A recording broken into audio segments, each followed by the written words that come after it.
And I'm just, I'm really sorry. Okay. Thank you, sir. I want to pick up, Mr. James, right where you left off, because when you were offered the chance to be President of the United States, the first thing that you said was something that Ms. White has said, which is, God, I would fund these institutions better. And it was affirmed by Ms. Abate. And so if Senator Kennedy and I were going to partner on a bill to try to stop this from happening, the first thing that you would say would be, some of it is just this massively under-resourced institutions, as the minority witness is saying, right? Correct. Okay, thank you very much. I said that before he left, so I might be able to get a partner. Thank you, Mr. President. Thank you, sir. I said that so I might be able to get a partner. And I'm just going to say, Ms. White, I pray for the day you do not have to come down here and tell this story over and over and over again. That even when Congress did things in a bipartisan way under a Republican president to do sentencing reform, programs for prisons that Senator Cornyn and others championed, we cannot get those things done if we're not funding the institutions that are supposed to be doing that work. It's embarrassing that you have to come down here and tell the truth of all of our law enforcement agencies, the fact that you all are so underfunded and so underpaid and so under-resourced, and that this has been echoed by majority witnesses here is just a further testimony to the truth that you tell. And I'm going to do everything I can, as long as New Jersey keeps me in this job, to listen to this woman from Arkansas and try to address those issues. Thank you, sir. Thank you. Ms. Wingfield and Ms. Hernandez, I just want to build some more background to support some of the statements that we've heard from other witnesses, if you all don't mind. And maybe the first thing I just would want to bluntly ask you, as horrific as your experiences were, the women that you were with, do you know other firsthand stories that you heard from other women of their experiences of sexual assault? Either one of you can go first. I absolutely do. Could you flesh that answer out, Ms. Hernandez, first, and we'll go to Ms. Wingfield? I said I absolutely do. No, I heard that. Oh. Could you just give me more context to that? Did it happen one time? Did you hear from did other women confide in you in some of these experiences? Too many times to count. While I was at FCI Tallahassee, I had friends. It was just so many different departments. I knew everybody there. I was there for a long time, so a lot of the inmates, I had time to do. So I knew a lot of inmates because I worked recreation, but every department had something going on with an officer and an inmate. Ms. Wingfield, do you want to tell me a little bit about you hearing from other people that this behavior might not have been something that you just experienced? Could you turn on? Thank you very much, Ms. White. Yes. So I've heard the stories. In Camp Scott, you had the deputies there. They stayed, at Camp Scott at trailers. You can actually see they would have certain girls go to their trailers and say that they're helping them clean up for extra things or whatever. But when they would come back, when certain girls would come back, they would just tell us guess what happened? Guess what I did? Or guess what, And it was just like it was talked about so much. It was like it was normal, Right, and these are this would be considered in a court of law hearsay. This is not that, and I don't want to affirm that these things are happening. But I guess the point I'm trying to drive to is, and maybe Mr. James or Ms. Abate, you can tell me that I hear from my readings that is there an underreporting problem?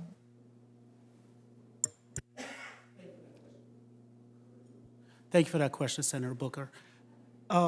Statistically, in South Carolina, we've had an increase in reporting, and that's because of the robust programs that we've built in South Carolina Department of Corrections and Department of Juvenile Justice, putting out more information, posters, phones, different reporting methods for incarcerated persons to contact somebody from the outside or contact somebody on the inside to do something about allegations of sexual abuse or sexual harassment. We in South Carolina have a very supportive governor and a very supportive executive leadership team. Mr. Brian Sterling, excuse me, Mr. Brian Sterling, the director of South Carolina Department of Corrections, is an advocate of sending incarcerated persons back into the community better than we receive them. And that includes those who get injured mentally, physically, or emotionally while inside of corrections. and he supports the efforts that we have tried to do at his Department of Corrections to have a zero tolerance policy and attack every single allegation with everything we have to ensure that we send the citizens of South Carolina back into the community whole. Understood. Ms. Abate, is there, in your opinion, an underreporting problem? Yes, absolutely. With all the barriers and disincentives and dangers that come when you report, to me, it's a wonder that anyone ever reports. It's an incredible act of bravery or desperation or both, because women aren't believed. It takes being repeatedly sexually abused or raped by staff to come forward. That's not even okay, right? When staff come forward and report something's going on, nothing's done. So why would other folks report? But when you've got when you're working towards a culture of reporting, like Mr. James in South Carolina, that's when you do see the increases in reports. That's when you can understand the dynamics in the specific facility, understand how it's happening so you can understand how to prevent it and how to support the people involved in the abuse that witness it, that endure it, because it affects the entire facility. If a staff is sexually abusing a person in their custody, they are not on their post. Who is? If a staff can take a couple people, a couple women, a couple girls into a certain area, what's to say that those two girls or that one woman or that man couldn't take staff into that same area and hold them hostage or harm them? It compromises security. And so often, as you've heard from at least Ms. Wingfield, when there is sexual abuse, people give their victims items that might be candy or maybe cigarettes or a cell phone, stuff they ought not have, that exposes the people who receive it to vulnerability, prosecution maybe, right? So there's all these And is that your disincentives. experience, Ms. Hernandez? I'm sorry to cut you off, Mr. Abate. That the bringing of gifts, the bringing of things, is this contraband issue part of the process? Yes. And you see that as a way of creating a context in which sexual assault happens.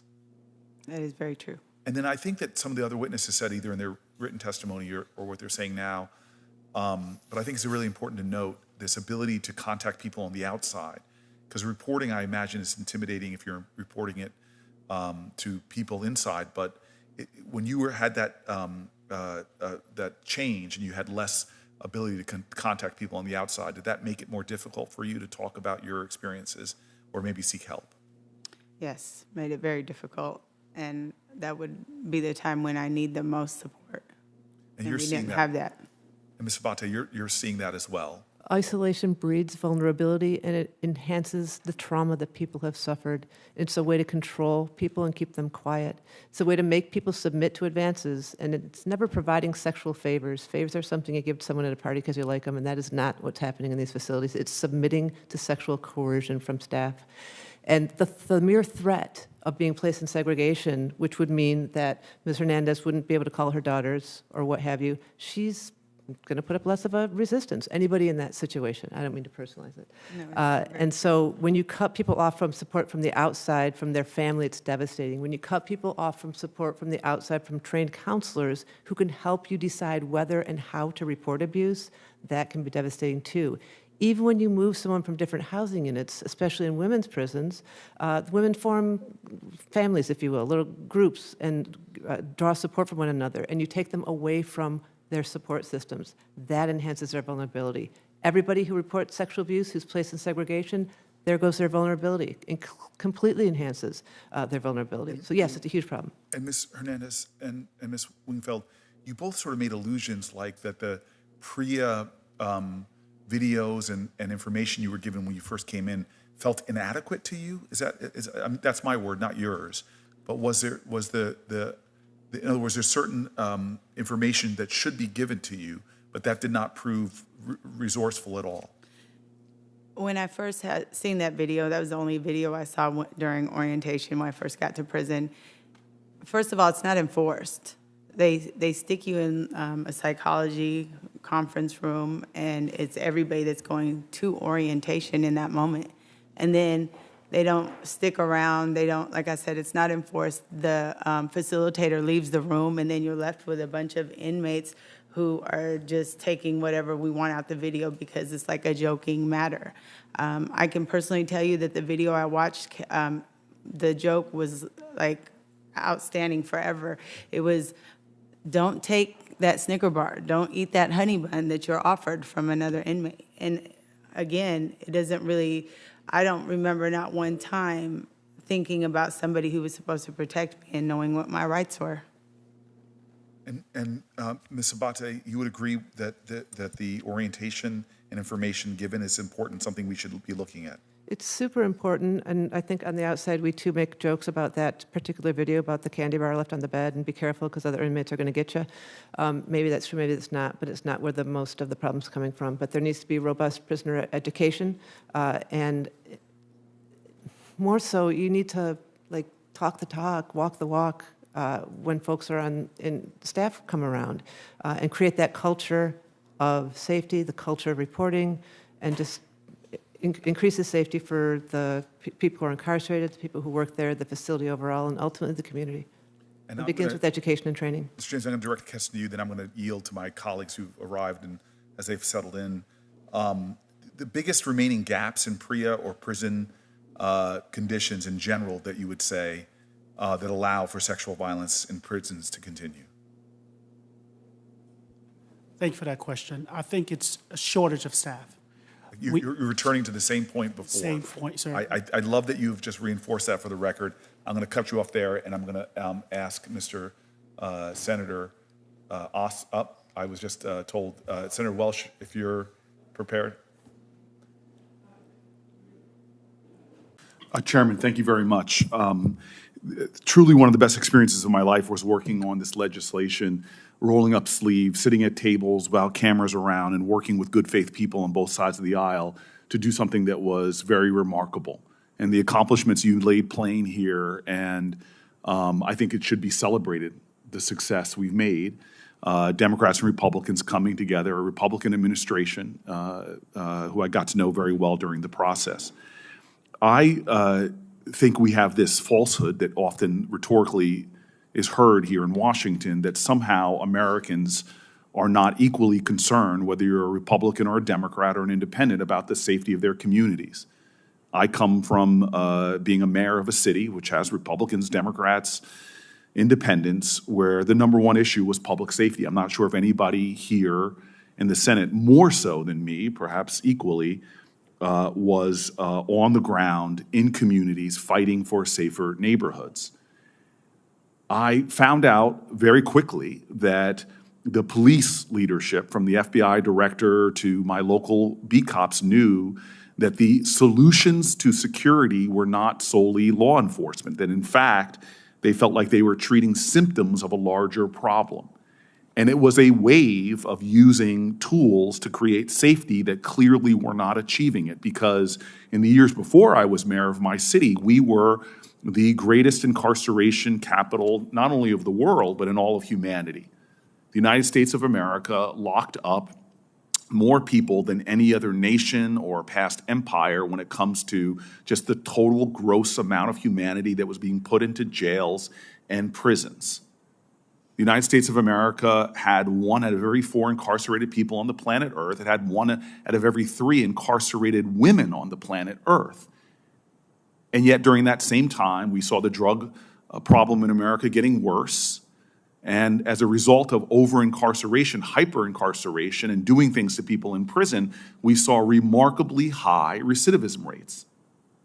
When I became mayor of the city of Newark, I realized that just helping people coming out of prison, being that the recidivism rates were unconscionably high, could be one of the best strategies. And we started doing a whole bunch of other things to approach this problem.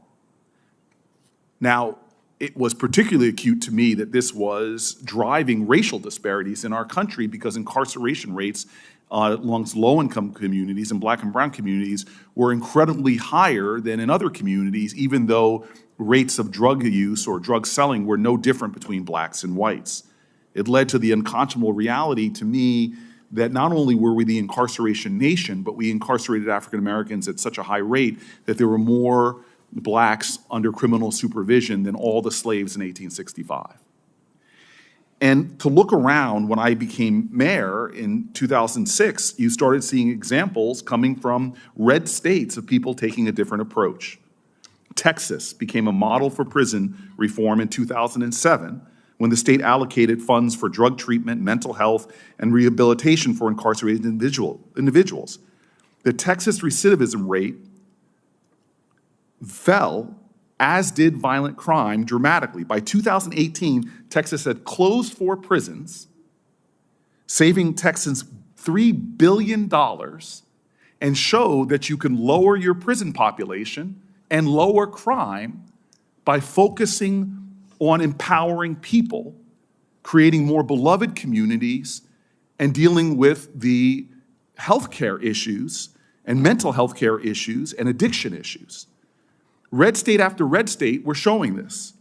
South Carolina passed major sentencing reform in 2010 and saw revocations for parole violations fall 33%, recidivism rates falling below to 13%, and the state's prison population went down 14%, saving taxpayers almost $500 million, and again, crime went down. Georgia, Republican Governor Nathan Deal signed prison reform legislation into law in 2012, and the state had one of the nation's highest incarceration rates, costing over $1 billion a year, but within 3 years of lowering their prison population, Georgia saw their crime dramatically fall. And Georgia also went on to enact juvenile justice reform and other criminal justice reforms that ultimately saw a 3.5% in its overall prison population decline from 2016 to 2012.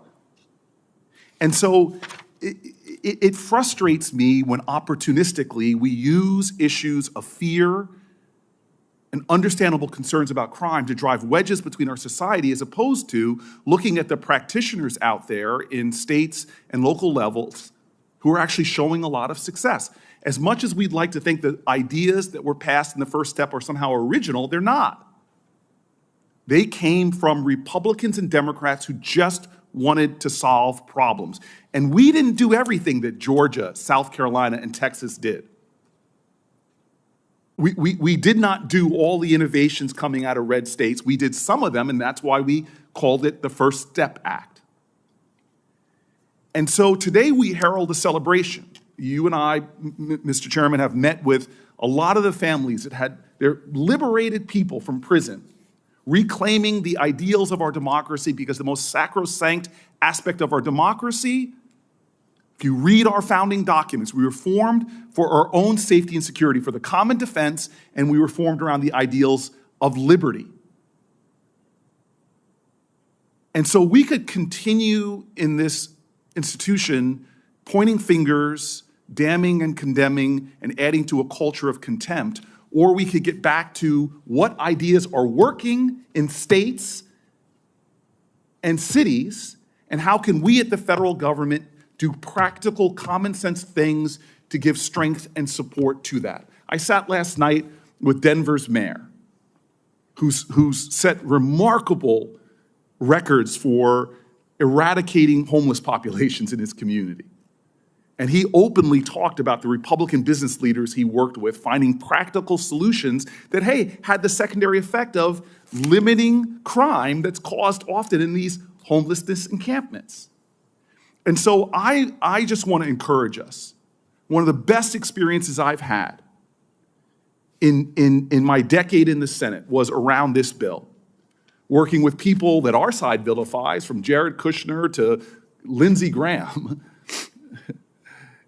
And they're working with people that I'm sure I'm not a beloved person in the media circles in which my colleagues on the other side operate.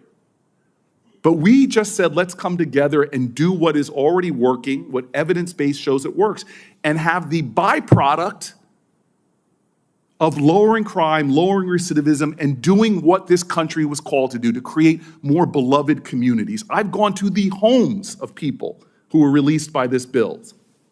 You want to talk about family values? Reunite someone who is over-incarcerated with their children. You want to take about stronger communities? People who are released by this bill are leading nonprofits in some of these communities dedicated to keeping other people out of prison. And so every issue that we sometimes opportunistically used to beat the other side. I promise you, as I sat down with the mayor last night for dinner, local mayors don't care about left or right. As Fiorello LaGuardia said, there's no Republican or Democratic way to fix a pothole. We on this committee could do more to get people access to treatment. We could do more to stop mental health people from committing crimes. We could do more to make our prisons places of empowerment and not compounding trauma. We could do more to help people who are hurting. We could do more in our country. Common sense, bipartisan work to solve problems as opposed to curse the darkness. And so this is a point of light. I celebrate it, but if this is the first step, let's do more. Let's do more. Thank you, Mr. Chairman. Thanks, Senator Booker. It's time for the next step, and I think we should be opening. So let me recognize Senator Booker. First of all, thank you very much for this hearing, and I'm grateful for the two witnesses being here. Before I get to just a question on staffing in general, I just want to talk about mental health and the well-being of both people that are incarcerated as well as the mental health of a lot of our incredible correctional officers. Suicide rates for both groups are alarming to me. Nationally, according to this Society for Suicide Prevention, it's about 14 out of every 100,000 Americans die of suicide annually. That number alone should cause concern for all Americans that it's so high. But people in custody die at rates that are much higher. According to the Bureau of Justice Statistics, in 2019, it was up to 20 out of every 100,000 persons. So I'm wondering, first, maybe perhaps, Director, for the people that are incarcerated, what steps is the BOP taking to curb this extraordinary rate of individuals committing suicide in custody?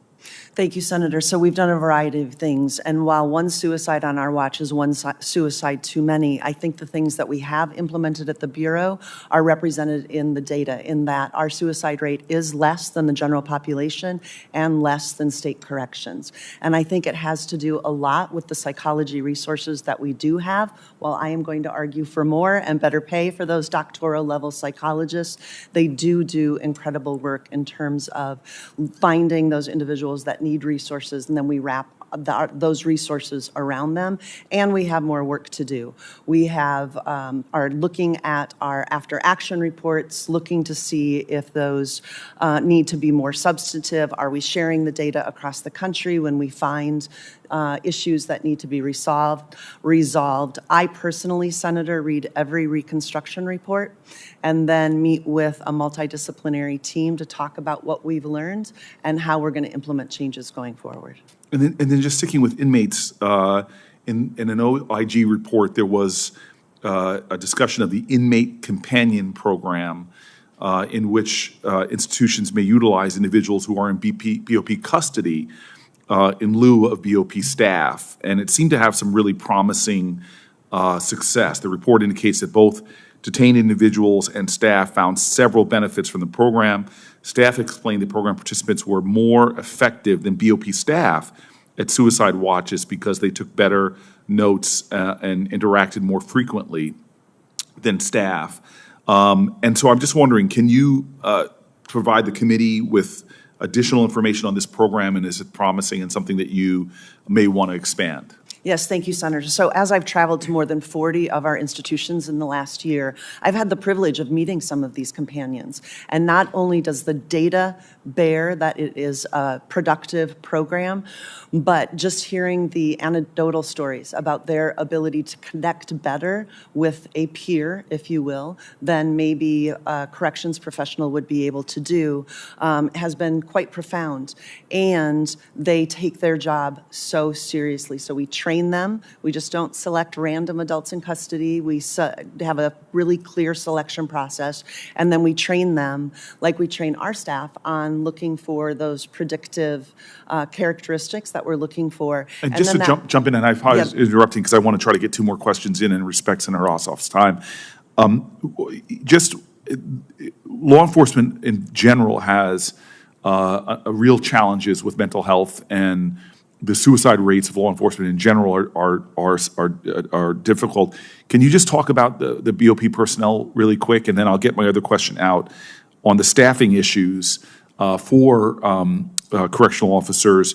Can you just provide the committee with an update on some of the financial incentives that you've talked about before? I just still find it astonishing that correctional officers are at the very bottom of all federal law enforcement. The amount of money they make, to me, is why would you better to go be a TSA agent or jobs like that than it is in terms of the compensation. So can you address both the mental health and wellness steps you're taking for correctional officers, and then just those financial incentives, which seem to be urgently needed? And frankly, I think these incredibly hard workers need to be paid more. Thank you, Senator. Well, I certainly appreciate your passion around the mental health of our corrections professionals, who are often unsung heroes in the toughest law enforcement beat, and the data is startling. 1 in 3 have symptoms of PTSD. That means more anxiety, more depression. That means more reliance on substance abuse and higher levels of divorce. Over 90% are obese or in the overweight category. Over 90% have hypertension or pre-hypertension, which means they're on the track for cardiac disease. And so the data is staggering. And what we're finding across the country, in some places, they can leave the Federal Bureau of Prisons and work for state corrections and make 2 to 3 times more, let alone the bonuses that we're battling against at fast food organizations. So it is incredibly difficult. We have thrown every incentive that we can at this problem, every recruitment incentive, every retention incentive. We've increased the base salary by $2,000 for correctional officers. That's the amount of authority that I have.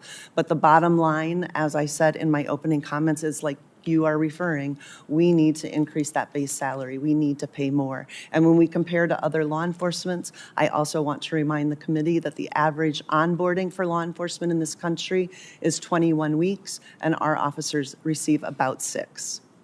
It's truly unfortunate. And I'm hoping you can answer for the record my second part of that question about some more detailing of the financial incentives, but I appreciate the indulgence, Mr. Chairman. Thanks, Senator Booker. Senator Cotton, you would be next, but if you'd like a minute, Senator Ossoff. Senator Kennedy. You can continue the conversation with me. I'm grateful for my friend and his sincere questioning. I want to just jump right in on some of the things that he brought up. And let's just talk about the worker safety rules that we've done for Americans. It's called OSHA. And there are certain things we've done that we think it's horrific if we don't do them, to protect people from everything from the off-gassing of chemicals to, as you said, a printing press that might have unsafe features. When you go into prison, those basic worker standards that protect people from all kind of injury, do they apply in prison? Professor Armstrong. So the general rule is we don't expect them to apply, especially for things that are happening behind the wire. Now, there are limited circumstances where a state, which has adopted its own OSHA Act, can in fact choose to cover. But even then, we see, according to research by the National Employment Labor Project, that those states have also made a choice not to cover incarcerated workplaces. And so it really does lead to this anomaly where the same activity, the same equipment is regulated when it's outside but not inside. So what statutory protections in general are there for people that are behind bars when they're working? Well, I don't think that we have a specific statutory protection, federal or state, for people who are working behind bars. And so, again, I agree with some of the general statements by my colleagues that if you have done a crime, there should be a related punishment. But work in some environments, like Mr. Wynn was describing, where there's no regulation of heat, for heat exhaustion, for access to water or access to facilities, things that we would consider putting workers out in those conditions almost torturous to just a human being. That's why the advocacy that we're hearing is that there should be some kind of protections against that kind of extreme punishment. Is that right? That's correct, and I would just mention two additional things. One is thinking about the provision of safety gear, right? And so, for example, there are cases where people have fallen off of roofs because they didn't have safety belts or toe holds or knee pads. And so thinking about not just what rules govern the equipment, but also are they being provided with safety glasses and safety gear? I think the other part of it is really thinking about the ways in which what we sentence people to. We sentence them to years, not particular injuries, and certainly not to amputations. Okay, and Ms. Turner, I just want to say that you tried to say a few things.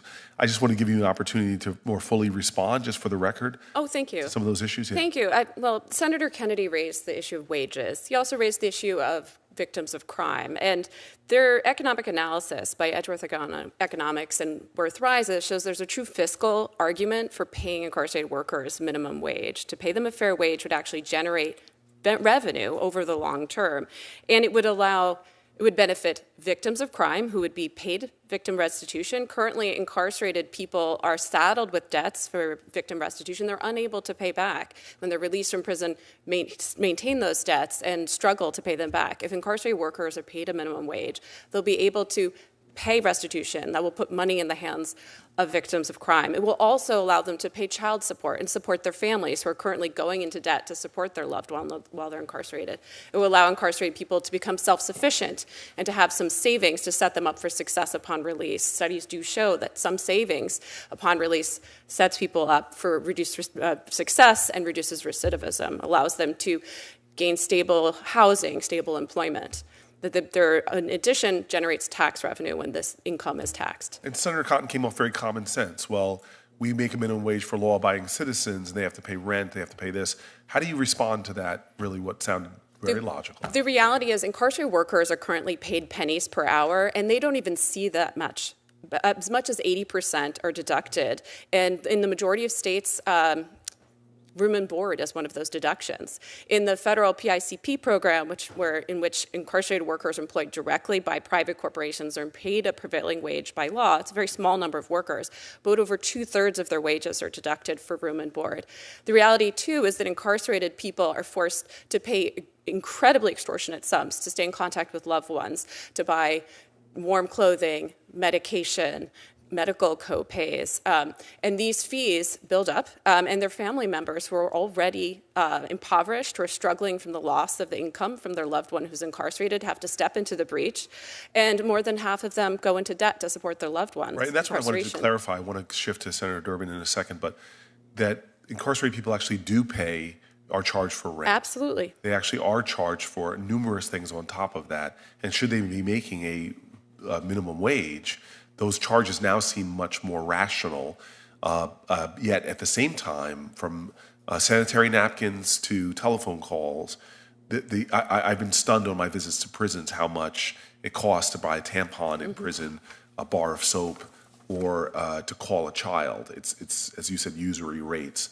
And so this idea that paying minimum wage would be in some way giving them lavish resources is just not true.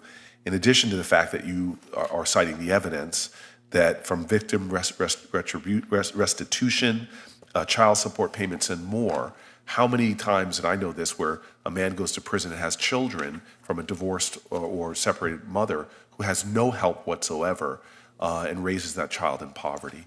I'm very grateful that I'm going to go back to, I will resume because I really, Mr. Wynn, I thank you for enduring that. I want to give you some more chance to talk, but I do want to take a break for the chairman of the entire Judiciary Committee, and I'm grateful that he's here, and I want to let him have his questioning. Thanks, Senator Booker, for this hearing, and thank all of you. Of pregnant and postpartum women in America's prisons and jails.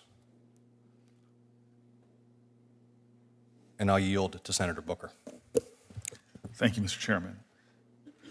There's a wide room here for bipartisan work, and I'm grateful for my experiences with the First Step Act when we came forward on these issues and found from the White House, then the Trump White House, to Republican colleagues and others.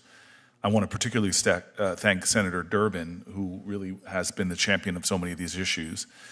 And under his leadership and having the chance to partner with him on the First Step Act, we were able to make some progress. But clearly, we still live in a nation where what goes on in our prisons is horrible. And what compounds that horror is the abject lack of knowledge that these things are going on. I mean, I'm still shocked that our government, which is responsible, or excuse me, our Article 1 branch of the Constitution, Article 1 branch being Congress, has a responsibility to provide oversight. We spend billions of dollars to incarcerate human beings, but there's an utter lack of knowledge about what our regular routine practices in our American prisons, not to mention our American prisons and jails. And the testimony here today, which is gut-wrenching and painful, and I thank the witnesses for being here and retelling what has to be trauma in your lives and not your family. It is so urgent that this truth-telling happen because it shocks the moral conscience of a country that allows these practices to go on. And here's the painful truth, that we throw people into environments that re-traumatize folks who often have been traumatized. And most of the people that go to our prisons and jails come out again, now more harmed and more hurt than when they went in. And so if this is really about public safety, we do things that undermine and insult the idea that our prisons and jails should be places, yes, of punishment, but also should be places that empower people that when they come out, they should never return. That empower people on pathways of redemption and rehabilitation. And it is grievously painful to know these details, only some of which are being talked about here, about what happens to the most vulnerable people in our society who are survivors of sexual trauma, who struggle with mental health issues, who have often been victimized, and who often struggle with addiction, that we would put them into an environment that would so compound these problems. I cannot tell you the horrors of being put into solitary confinement. Most countries call what we do to vulnerable people torture. It's Umberger, to you being in the immediate hours of postpartum and being put in solitary confinement after being traumatized, not for days, but for weeks, is unconscionable that it happens in this country. Unconscionable what you were put through. As Senator Durbin says, it is cruel. It is fundamentally cruel. And I know Ms. Suffren knows this, Dr. Suffren knows this, that all the data shows that we empower women, we facilitate their connections to their children, we give them not just medical treatment, but socio-psychological support, that they actually have recidivism rates that crash to the floor. And the bonds of their families, not only are they supported, but the data shows clearly that even their children's run-ins with the law go far down. We know from evidence and research that trauma is generational, and we are creating not only assaults on individual dignity of the women, but we are hurting and harming families in ways that will haunt our society and those individuals directly affected. And so, Mr. Chairman, I am grateful for this hearing, but I ache. Every prison and jail I've gone to shows me how much we waste taxpayer dollars causing more and more harm to our society and individuals we incarcerate. And how there are obvious ways that we could be investing in the well-being of people behind bars that would empower them to be successful in their lives, and empower their families. This is one of the more shameful elements of American society, when all the data, all the research, all the evidence shows that we can do this in a better way that would make us safer and stronger as a society. I do hope we continue to hold hearings on this, because I know my colleagues on the other side of the aisle. There is no way, Mr. Chairman, that shining lights on this can do anything but move us and inspire us to find bipartisan solutions so that these horrors that belong in a long-forgotten Byzantine age should not exist in our society today. Again, I'm sorry that you had to come here. This should not be necessary. And what's even more painful is to know that the stories you told are not rare and not unusual, but exist all across this country at a rate that should shock the conscience of us all. Thank you, Mr. Chairman. Thank you, Senator Booker. As you all may have noted, Senator Ossoff had to